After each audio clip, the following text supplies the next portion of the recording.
News top 9 ಗೆ ಸ್ವಾಗತ. ನಾನು ನಿಶಾ. ಕರುನಾಡಿನಲ್ಲೂ ಕೇಕೆ ಹಾಕಲಿದೆಯಾ ನಿಶಾಚಾರಿ ನಿಫಾ? ವೈರಸ್ ನಿಯಂತ್ರಿಸಲು ಕೇರಳಕ್ಕೆ ಕೇಂದ್ರ ಕೊಟ್ಟ ಸಲಹೆ ಏನು? ಪಾಲಿಕೆ ಎಲೆಕ್ಷನ್ ಮುಗಿದಿದ್ದಂತೆ ಮೇಯರ್ ಗಾದಿಗಾಗಿ ಫೈಟ್. ಇದೆಲ್ಲವನ್ನ ನೋಡೋಣ ನ್ಯೂಸ್ ಟಾಪ್ 9 ನಲ್ಲಿ. ಕೊರೋನಾ ಮೂರನೇ ಅಲೆ ಜೊತೆಗೆ ಗಾದಿದೆಯಾ ಡೆಡ್ಲಿ ನಿಫಾ ಗಂಡಾಂತರ? ಕರುನಾಡಿಗೆ ಭಾರಿ ಆಘಾತ ಕೊಡುತ್ತಾ ದೇವರ ನಾಡಿನ ನಂಟು. ಗಡಿ ದಾಟಿ ಕರುನಾಡಿಗೆ ನಿಫಾ ಬರದಂತೆ ಹೇಗಿದೆ ಗಟ್ಟೆಚ್ಚರ? ನೋಡೋಣ ವೈರಸ್ ಟೆನ್ಷನ್ ನ್ಯೂಸ್ ಟಾಪ್ 9 ನಲ್ಲಿ. ಕೊರೋನಾ ಮಧ್ಯೆ ಕರುನಾಡಿಗೆ ನಿಫಾ ವೈರಸ್ ಭೀತಿ ಹೆಚ್ಚಾಗಿದೆ. ಕೇರಳದ ಬಳಿಕ ಕರ್ನಾಟಕಕ್ಕೂ ನಿಫಾ ಕಂಟಕ ಎದುರಾಗುವ ಆತಂಕ ಕಾಡುತ್ತಿದ್ದು, ಸ್ವಲ್ಪ ಯಾಮಾರಿದ್ರೂ ರಾಜ್ಯಕ್ಕೆ ನಿಫಾ ಕಾಲಿಡುವುದು ಪಕ್ಕಾ ಎನ್ನಲಾಗಿದೆ. ಎಚ್ಚರ ತಪ್ಪಿದ್ರೆ ದೇಹಕ್ಕೆ ಡೆಡ್ಲಿ ನಿಫಾ ಸೋಂಕು ಹೊಕ್ಕಿಬಿಡಲಿದ್ದು, ಕೊರೋನಾ ಬಂದ್ರೂ ಉಳಿಬಹುದು, ಇದು ಬಂದ್ರೆ ಸಾವೇ ಗತಿಯಾಗಿದೆ.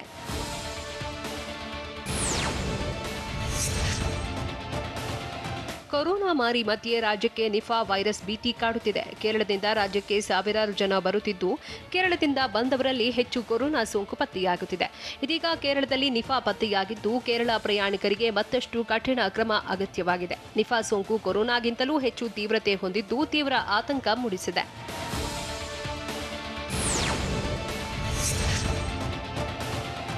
2018ರಲ್ಲಿ ಕೇರಳದಲ್ಲಿ ಮೊದಲ ನಿಫಾ ಪತ್ತೆಯಾಗಿತ್ತು. ಆಗ 18 ಜನ ನಿಫಾ ಸೋಂಕಿತರ ಪೈಕಿ ಬದುಕುಳಿದಿದ್ದು, ಕೇವಲ ಒಬ್ಬರು ಮಾತ್ರ.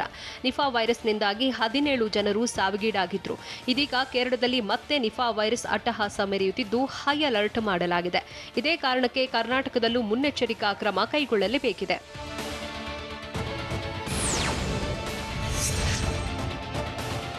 ನಿಫಾ ವೈರಸ್ ಬಗ್ಗೆ ರಾಜ್ಯದಲ್ಲಿ ಕಟ್ಟೆಚ್ಚರ ವಹಿಸಲಾಗುವುದು ಅಂತ ಬೆಂಗಳೂರಿನಲ್ಲಿ ಮುಖ್ಯಮಂತ್ರಿ ಬಸವರಾಜ ಬೊಮ್ಮಾಯಿ ಹೇಳಿದ್ದಾರೆ. ಇನ್ನಷ್ಟು ಬಿಗಿ ಕ್ರಮ ಕೈಗೊಳ್ಳಲು ಸೂಚನೆ ನೀಡಿದ್ದೇನೆ. ನಿಫಾ ವೈರಸ್ ಬಗ್ಗೆ ತಜ್ಞರಿಂದ ವರದಿ ಸಹ ಕೇಳಿದ್ದೇನೆ. ಅಗತ್ಯ ಕ್ರಮ ಕೈಗೊಳ್ಳಲು ಸೂಚನೆ ನೀಡಿದ್ದೇನೆ ಅಂತ ಮುಖ್ಯಮಂತ್ರಿ ಬಸವರಾಜ ಬೊಮ್ಮಾಯಿ ತಿಳಿಸಿದರು.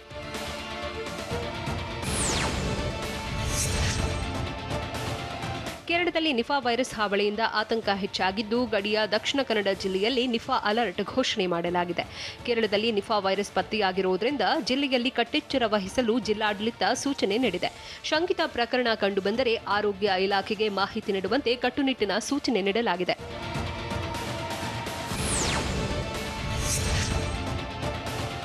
ಕೇರಳದಲ್ಲಿ ಈಗಾಗಲೇ ನಿಫಾ ಸೋಂಕು ಮರಣ ಮೃದಂಗ ಬಾರಿಸುತ್ತಿದೆ. ಸೆಪ್ಟೆಂಬರ್ 3ರಂದು ಕೇರಳದಲ್ಲಿ ನಿಫಾ ಸೋಂಕಿನಿಂದ 13 ವರ್ಷದ ಬಾಲಕ ಮೃತಪಟ್ಟಿದ್ದ. ಇದೀಗ ಇಬ್ಬರು ಆರೋಗ್ಯ ಸಿಬ್ಬಂದಿಯಲ್ಲಿ ನಿಫಾ ಸೋಂಕು ಹರಡಿರುವ ಮಾಹಿತಿ ಇದೆ. ಹೀಗಾಗಿ ದಕ್ಷಿಣ ಕನ್ನಡ ಜಿಲ್ಲೆಯಲ್ಲಿ ಹೈ ಅಲರ್ಟ್ ಆಗಿದ್ದು, ಶಂಕಿತ ಪ್ರಕರಣ ಕಂಡುಬಂದರೆ ಆರೋಗ್ಯ ಇಲಾಖೆಗೆ ಮಾಹಿತಿ ನೀಡುವಂತೆ ತಿಳಿಸಲಾಗಿದೆ.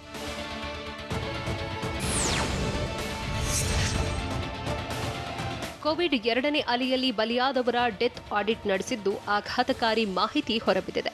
ಮಧುಮೇಹ, ಅಧಿಕ ರಕ್ತದೊತ್ತಡ ಇದ್ದವರೇ ಹೆಚ್ಚು ಸಾವಿಗೀಡಾಗಿರುವುದು ವರದಿಯಲ್ಲಿ ಗೊತ್ತಾಗಿದೆ.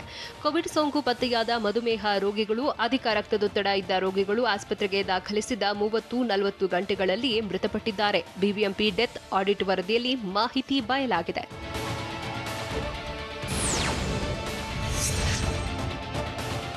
ಡೆತ್ ಆಡಿಟ್ ಬೆನ್ನಲ್ಲೇ ಬಿಬಿಎಂಪಿಗೆ ಮತ್ತೊಂದು ಸವಾಲು ಎದುರಾಗಿದೆ. ಪಾಲಿಕೆ ಮನೆ ಮನೆ ಆರೋಗ್ಯ ಸಮೀಕ್ಷೆ ನಡೆಸಿದ್ದು, 21 ದಿನದಲ್ಲಿ 2,48,280 ಮನೆಗಳಲ್ಲಿ ಆರೋಗ್ಯ ಸಮೀಕ್ಷೆ ಮಾಡಿದೆ. 7,11,648 ಜನರ ಆರೋಗ್ಯ ಸಮೀಕ್ಷೆ ನಡೆಸಿದ್ದು, ಈ ಪೈಕಿ 50.86% ಜನರಲ್ಲಿ ಮಧುಮೇಹ, 36% ಜನರಲ್ಲಿ ಅಧಿಕ ರಕ್ತದೊತ್ತಡ ಇರುವುದು ಪತ್ತೆಯಾಗಿದೆ.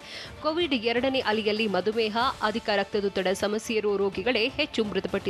ಹೀಗಾಗಿ ಬಿಬಿಎಂಪಿಗೆ 3ನೇ ಅಲೆ ಎದುರಿಸುವುದೇ ಸವಾಲಾಗಿದೆ.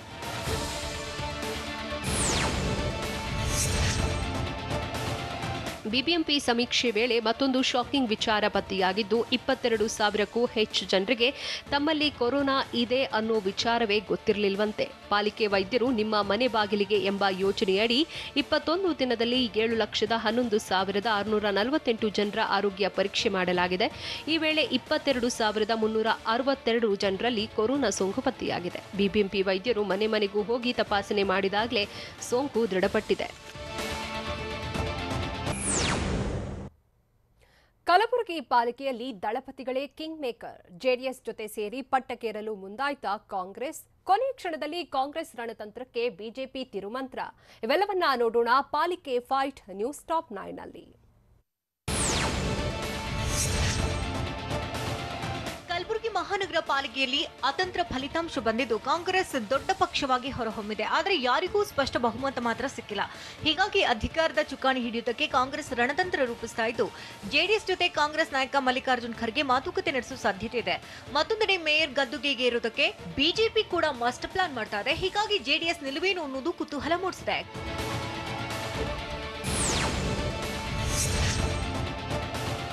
ಕಲಬುರಗಿ ಮಹಾನಗರ ಪಾಲಿಕೆ ಚುನಾವಣೆಯಲ್ಲಿ ಕಾಂಗ್ರೆಸ್ 27, ಬಿಜೆಪಿ 23, ಜೆಡಿಎಸ್ಗೆ 4 ಸ್ಥಾನ ಸಿಕ್ಕಿದೆ. ಹೀಗಾಗಿ ಮ್ಯಾಜಿಕ್ ನಂಬರ್ ತಲುಪುವುದಕ್ಕೆ ಕಾಂಗ್ರೆಸ್ ಬಿಜೆಪಿ ಸರ್ಕಸ್ ಮಾಡ್ತಾ ಇದ್ದು ಮೇಯರ್ ಹುದ್ದೆ ಪಡೆಯೋದಕ್ಕೆ ರಣತಂತ್ರ ರೂಪಿಸ್ತಾ ಇದೆ. ಕಲಬುರಗಿ ಪಾಲಿಕೆಯಲ್ಲಿ ಜೆಡಿಎಸ್ ಕಿಂಗ್ ಮೇಕರ್ ಆಗಿದ್ದು ಜೆಡಿಎಸ್ ಬೆಂಬಲ ನೀಡಿದವರು ಅಧಿಕಾರದ ಚುಕ್ಕಾಣಿ ಹಿಡಿಯಲಿದ್ದಾರೆ.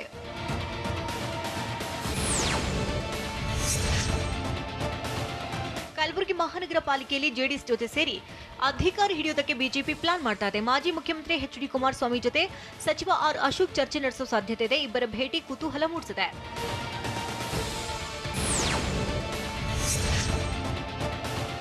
ಕಲಬುರಗಿ ಮಹಾನಗರ ಪಾಲಿಕೆಯ ಅಧಿಕಾರಕ್ಕಾಗಿ ಮೈತ್ರಿ ಅಖಾಡಕ್ಕೆ ರಾಜ್ಯಸಭೆ ವಿರೋಧ ಪಕ್ಷದ ನಾಯಕ ಮಲ್ಲಿಕಾರ್ಜುನ್ ಖರ್ಗೆ ಇಳಿತಾರಾ ಅನ್ನುವಂತಹ ಕುತೂಹಲ ಮೂಡಿದೆ. ಕಲಬುರಗಿ ಪಾಲಿಕೆಯಲ್ಲಿ ಮತ್ತೊಮ್ಮೆ ಅಧಿಕಾರದ ಗದ್ದುಗೆಗೆ ಏರೋದಕ್ಕೆ ಕಾಂಗ್ರೆಸ್ ಲೆಕ್ಕಾಚಾರ ಹಾಕ್ತಾ ಇದ್ದು ಜೆಡಿಎಸ್ ವರಿಷ್ಠ ಎಚ್.ಡಿ. ದೇವೇಗೌಡರ ಜೊತೆ ಮಾತುಕತೆ ನಡೆಸಿ ಮಲ್ಲಿಕಾರ್ಜುನ್ ಖರ್ಗೆ ಮೈತ್ರಿ ಮಾಡಿಸ್ತಾರಾ ಅನ್ನೋ ಪ್ರಶ್ನೆ ಉದ್ಭವಿಸಿದೆ.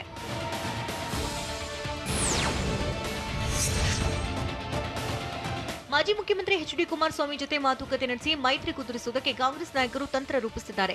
ಮತ್ತೊಂದೆಡೆ ಮಲ್ಲಿಕಾರ್ಜುನ್ ಖರ್ಗೆ ಮೂಲಕ ದೇವೇಗೌಡರ ಜೊತೆ ಮಾತುಕತೆಗೂ ಪ್ಲಾನ್ ಮಾಡ್ತಿದ್ದಾರೆ. ಮಲ್ಲಿಕಾರ್ಜುನ ಖರ್ಗೆ ಅವರ ಮೈತ್ರಿ ಮಾತನ್ನ ಎಚ್.ಡಿ. ದೇವೇಗೌಡರು ಅಲ್ಲಗಳೆಯಲಾರರು ಅನ್ನೋ ವಿಶ್ವಾಸದಲ್ಲಿ ಕಾಂಗ್ರೆಸ್ ನಾಯಕರಿದ್ದಾರೆ.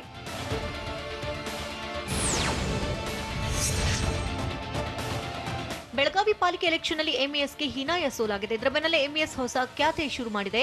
ವಿವಿಪ್ಯಾಟ್ ಬಳಸದೆ ಚುನಾವಣೆಯಲ್ಲಿ ಅಕ್ರಮ ಎಸಗಲಾಗಿದೆ ಅಂತ ಆರೋಪಿಸಿ ರಾತ್ರೋರಾತ್ರಿ ಜಿಲ್ಲಾಧಿಕಾರಿ ನಿವಾಸಕ್ಕೆ ತೆರಳಿ ಎಂಇಎಸ್ ಪುಂಡರು ಹೈಡ್ರಾಮಾ ಮಾಡಿದ್ದಾರೆ. ತಡರಾತ್ರಿ ಜಿಲ್ಲಾಧಿಕಾರಿ ಎಂಜಿ ಹಿರೇಮಠ್ ವಿಶ್ವೇಶ್ವರಯ್ಯ ನಗರದಲ್ಲಿರುವ ನಿವಾಸದ ಮುಂದೆ ಎಂಇಎಸ್ ಪುಂಡರು ಪ್ರತಿಭಟನೆ ನಡೆಸಿದ್ದಾರೆ.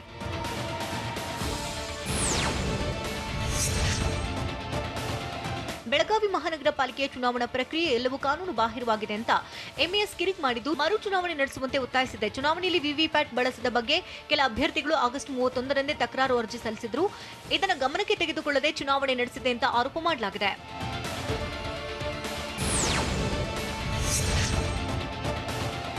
ಬೆಳಗಾವಿ ಮಹಾನಗರ ಪಾಲಿಕೆಯಲ್ಲಿ ಅಕ್ರಮದ ಆರೋಪ ಮಾಡಿರುವಂತಹ ಎಂಇಎಸ್ ಮರು ಚುನಾವಣೆಗೆ ಒತ್ತಾಯಿಸಿದೆ. ಜೊತೆಗೆ ಸಮಸ್ಯೆ ಬಗೆಹರಿಸುವವರೆಗೂ ನೂತನ ಸದಸ್ಯರು ಪ್ರಮಾಣ ವಚನ ಸ್ವೀಕಾರ ಮಾಡಿಸದಂತೆ ಮನವಿ ಮಾಡಿದೆ. ಪ್ರಮಾಣ ವಚನ ಸ್ವೀಕರಿಸಿದರೆ ಪ್ರತಿಭಟನೆ ನಡೆಸುವುದಾಗಿ ಎಂಎಸ್ ಪುಂಡರು ಬೆದರಿಕೆ ಹಾಕಿದ್ದಾರೆ. ಮಹಾನಗರ ಪಾಲಿಕೆ ಚುನಾವಣೆಯಲ್ಲಿನ ಹೀನಾಯಿ ಸೋಲಿನಿಂದ ಎಂಇಎಸ್ ಕಂಗಾಲಾಗಿದ್ದು ಕಿರಿಕ್ ತೆಗಿತಾ ಇದೆ.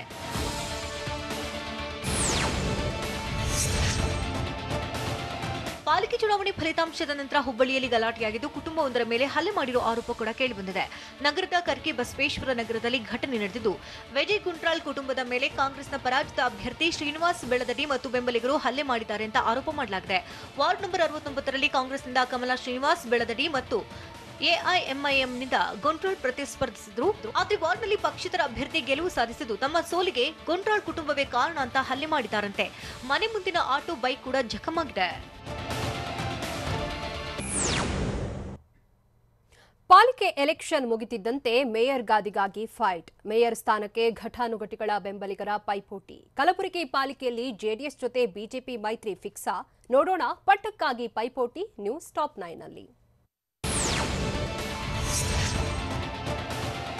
ಕಲಬುರಗಿ ಮಹಾನಗರ ಪಾಲಿಕೆಯಲ್ಲಿ ಜೆಡಿಎಸ್ ಜೊತೆ ಮೈತ್ರಿ ಆಗೋ ಸಾಧ್ಯತೆ ಇದೆ. ಈ ಬಗ್ಗೆ ಖುದ್ದು ಮುಖ್ಯಮಂತ್ರಿ ಬಸವರಾಜ ಬೊಮ್ಮಾಯಿ ಸುಳಿವು ನೀಡಿದ್ದಾರೆ. ಕಲಬುರಗಿ ಪಾಲಿಕೆಯಲ್ಲಿ ನಾವು ಒಟ್ಟಾಗಿ ಹೋಗೋಣ ಅಂತ ಎಚ್.ಡಿ. ಕುಮಾರಸ್ವಾಮಿಗೆ ಹೇಳಿದ್ದೇನೆ ಅಂತ ಮೈತ್ರಿ ಬಗ್ಗೆ ಬೆಂಗಳೂರಿನಲ್ಲಿ ಸಿಎಂ ಬಸವರಾಜ ಬೊಮ್ಮಾಯಿ ತಿಳಿಸಿದರು. ಸ್ಥಳೀಯ ಮುಖಂಡರ ಜೊತೆ ಚರ್ಚಿಸಿ ತಿಳಿಸುವುದಾಗಿ ಎಚ್ಡಿಕೆ ಹೇಳಿದ್ದಾರೆ. ಪಾಲಿಕೆಯಲ್ಲಿ ಒಂದಾಗಿ ಕೆಲಸ ಮಾಡಲು ಎಚ್ಡಿಕೆ ಒಲವು ತೋರಿದ್ದಾರೆ. ಪಾಲಿಕೆಯಲ್ಲಿ ಬಿಜೆಪಿ ಮತ್ತು ಜೆಡಿಎಸ್ ಮೈತ್ರಿ ಆದರೆ ಬಹುಮತ ಸಿಗುತ್ತದೆ ಅಂತ ಸಿಎಂ ಹೇಳಿದರು.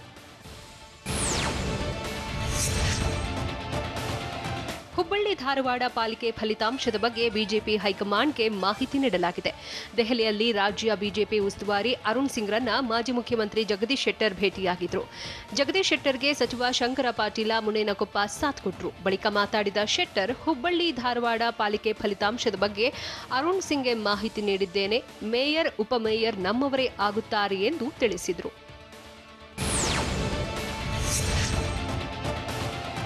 ಪಾಲಿಕೆ ಚುನಾವಣೆಯಲ್ಲಿನ ಫಲಿತಾಂಶಕ್ಕೆ ರಾಜ್ಯ ಬಿಜೆಪಿ ಉಸ್ತುವಾರಿ ಅರುಣ್ ಸಿಂಗ್ ಫುಲ್ ಖುಷಿಯಾಗಿದ್ದಾರೆ. ದೆಹಲಿಯಲ್ಲಿ ಮಾತನಾಡಿದವರು ಬಿಜೆಪಿ ರಾಜ್ಯಾಧ್ಯಕ್ಷ ನಳಿನ್ ಕುಮಾರ್ ಕಟೀಲು ಸಿಎಂ ಬೊಮ್ಮಾಯಿ ನೇತೃತ್ವದಲ್ಲಿ ಉತ್ತಮ ಸಾಧನೆ ಮಾಡಿದ್ದೇವೆ ಅಂತ ಹೇಳಿದರು. ಇದೇ ವೇಳೆ ಸಿಎಂ ಬೊಮ್ಮಾಯಿ ನೇತೃತ್ವದಲ್ಲೇ ಮುಂದಿನ ಚುನಾವಣೆ ಅಂತ ಅಮಿತ್ ಶಾ ಹೇಳಿಕೆಯನ್ನ ಅರುಣ್ ಸಿಂಗ್ ಪುನರುಚ್ಚರಿಸಿದ್ರು. ಅಲ್ಲದೆ ಹಿರಿಯ ನಾಯಕರು ಏಕೆ ಸಿಟ್ಟಾಗಬೇಕು ಎಂದು ಪ್ರಶ್ನಿಸಿದ ಅವರು, ಬೊಮ್ಮಾಯಿ ಸಿಎಂ ಆಗಿದ್ದಾರೆ, ಕಟೀಲು ಬಿಜೆಪಿ ರಾಜ್ಯಾಧ್ಯಕ್ಷರಾಗಿದ್ದಾರೆ, ಅವರ ನೇತೃತ್ವದಲ್ಲಿ ಚುನಾವಣೆಗೆ ಹೋಗಲಿದ್ದೇವೆ ಎಂದು ಹೇಳಿದರು.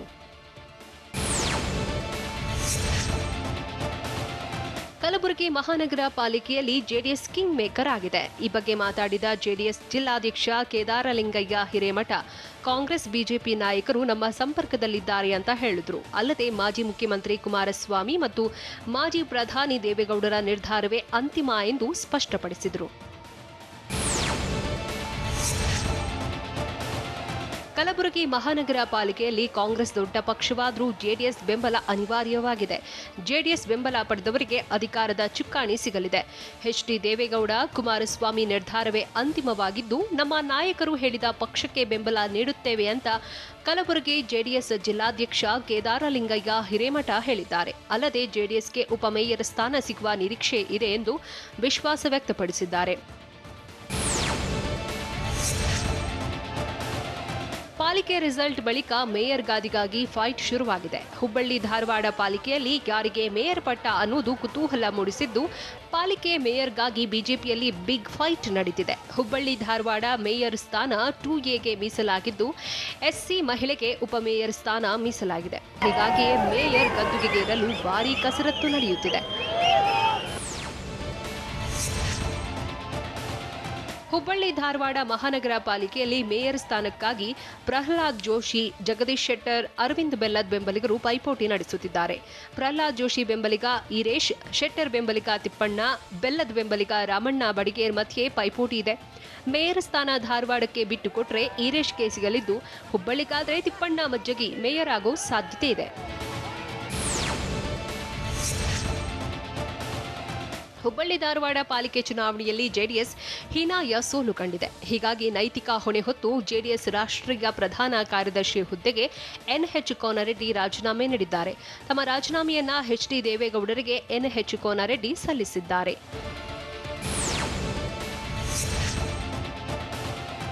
ಬಿಜೆಪಿ ವಿರುದ್ಧ ಜೆಡಿಎಸ್ ನಾಯಕ ಎನ್ಎಚ್ ಕೋನರೆಡ್ಡಿ ವಾಗ್ದಾಳಿ ನಡೆಸಿದ್ದಾರೆ.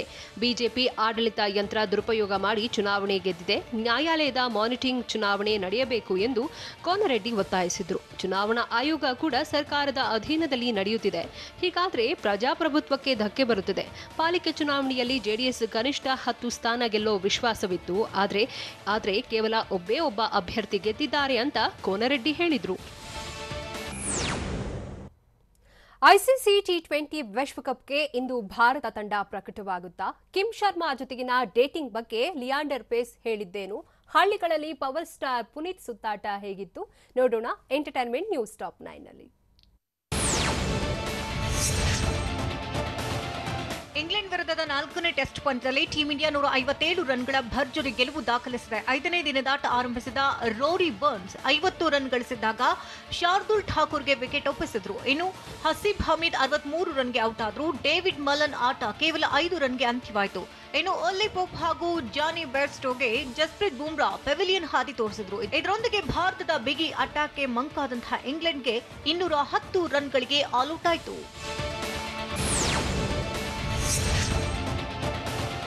ಅಕ್ಟೋಬರ್ 17ರಿಂದ ಐಸಿಸಿ ಟಿ20 ವಿಶ್ವಕಪ್ ಆರಂಭ ಆಗಲಿದ್ದು, ಸದ್ಯದ ರಾಷ್ಟ್ರಗಳು ತಂಡವನ್ನು ಪ್ರಕಟಿಸ್ತಾ ಇದೆ. ಭಾರತೀಯ ಕ್ರಿಕೆಟ್ ಮಂಡಳಿ ಕೂಡ ಇಂದು ಭಾರತ ವಿಶ್ವಕಪ್ ತಂಡವನ್ನು ಪ್ರಕಟಿಸುವ ಸಾಧ್ಯತೆ ಇದೆ.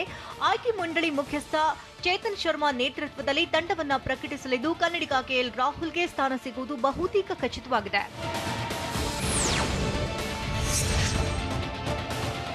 ಟೋಕಿಯೋ ಒಲಿಂಪಿಕ್ಸ್ನಲ್ಲಿ ಕಂಚಿನ ಪದಕ ಗೆದ್ದಿರುವುದು ಖುಷಿ ತಂದಿದೆ ನಿಜ. ಆದರೆ ಇದೇ ಗುಂಪಿನಲ್ಲೇ ಕಾಲ ಕಳೆಯುವುದಕ್ಕೆ ಸಾಧ್ಯವಿಲ್ಲ ಅಂತ ಭಾರತ ಹಾಕಿ ತಂಡದ ನಾಯಕ ಮನ್ಪ್ರೀತ್ ಸಿಂಗ್ ಹೇಳಿದ್ದಾರೆ. ಮುಂದಿನ ವರ್ಷ ನಡೆಯಲಿರುವಂತಹ ಏಷ್ಯನ್ ಗೇಮ್ಸ್ನಲ್ಲಿ ಉತ್ತಮ ಸಾಮರ್ಥ್ಯ ತೋರುವ ಮೂಲಕ ಪ್ಯಾರಿಸ್ ಒಲಿಂಪಿಕ್ಸ್ಗೆ ನೇರ ಅರ್ಹತೆ ಗಿಟ್ಟಿಸಿಕೊಳ್ಳುವುದು ನಮ್ಮ ಗುರಿ ಅಂತ ಮನ್ಪ್ರೀತ್ ಸಿಂಗ್ ಅಭಿಪ್ರಾಯಪಟ್ಟಿದ್ದಾರೆ.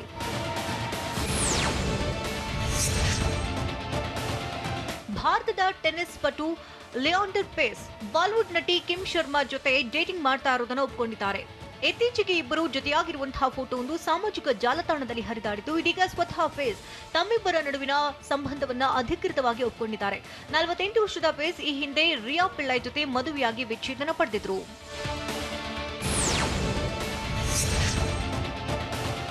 ಶ್ರೀಲಂಕಾ ಹಾಗೂ ದಕ್ಷಿಣ ಆಫ್ರಿಕಾ ನಡುವಿನ ಮೂರನೇ ಹಾಗೂ ಕೊನೆ ಏಕದಿನ ಪಂದ್ಯ ಇಂದು ಕೊಲಂಬೋದಲ್ಲಿ ನಡೆಯಲಿದೆ. ಮೊದಲ ಪಂದ್ಯದಲ್ಲಿ ಸಿಂಹಳಿಯರು ಗೆದ್ದಿದ್ರೆ ಎರಡನೇ ಪಂದ್ಯದಲ್ಲಿ ದಕ್ಷಿಣ ಆಫ್ರಿಕಾ ತಿರುಗೇಟು ನೀಡಿತ್ತು. ಹೀಗಾಗಿ ಇಂದಿನ ಪಂದ್ಯ ಗೆದ್ದು ಟ್ರೋಫಿ ಎತ್ತಿ ಹಿಡಿಯೋದಕ್ಕೆ ಎರಡು ತಂಡಗಳು ಬಿಗ್ ಫೈಟ್ ನಡೆಸಲಿವೆ.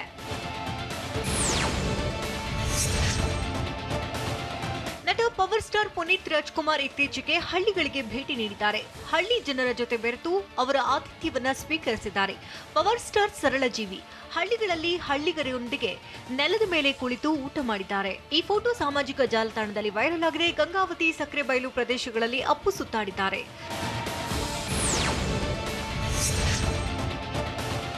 ಡಾರ್ಲಿಂಗ್ ಪ್ರಭಾ ಸದ್ಯ ಬ್ಯಾಕ್ ಟು ಬ್ಯಾಕ್ ಸಿನಿಮಾಗಳಲ್ಲಿ ಬ್ಯುಸಿಯಾಗಿದ್ದಾರೆ. ಇದೀಗ 21ನೇ ಸಿನಿಮಾ ಪ್ರಾಜೆಕ್ಟ್ ಕೂಡ ಆರಂಭ ಆಗಿದೆ. ಸದ್ಯ ಈ ಚಿತ್ರಕ್ಕಾಗಿ ಆಡಿಷನ್ ಕೂಡ ಮಾಡಿ ಕಲಾವಿದರ ಆಯ್ಕೆಗೆ ಮುಂದಾಗಿದೆ. ಚೆನ್ನೈ, ಬೆಂಗಳೂರು, ಹೈದರಾಬಾದ್ನಲ್ಲಿ ಇದೇ ಸೆಪ್ಟೆಂಬರ್ 21ಕ್ಕೆ ಆಡಿಷನ್ ಕೂಡ ನಡೆಯಲಿದೆ.